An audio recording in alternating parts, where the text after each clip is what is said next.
Namaskar, I am Dr. Smita Naram and my purpose of life is to improve your quality of life. Today, I will be talking to you about how to eat, how much to eat and what should be the sequence of our food. Our body is actually temple of our soul. And whenever we go to the temple or mosque or church to meet our God, we always keep it clean. We never dump it with wrong things or dirt.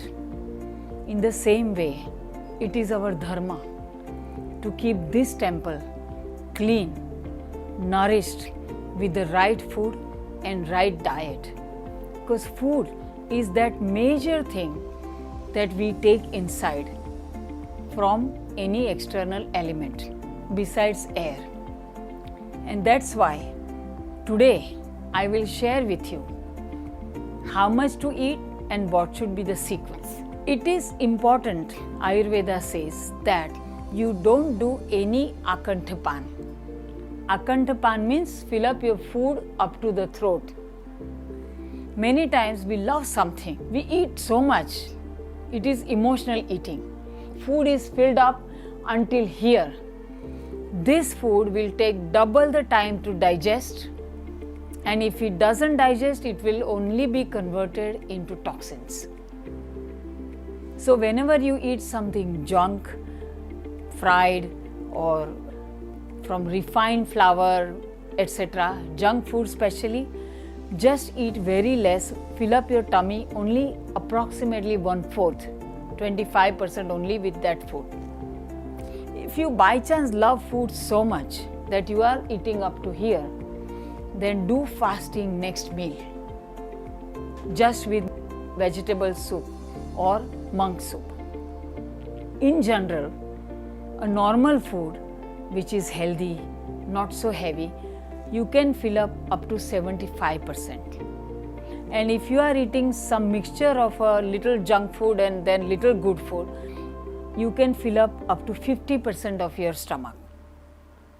And the sequence of food should be, start with the dessert first. Now you are going to laugh at me, but it's important for health. We are eating exactly opposite.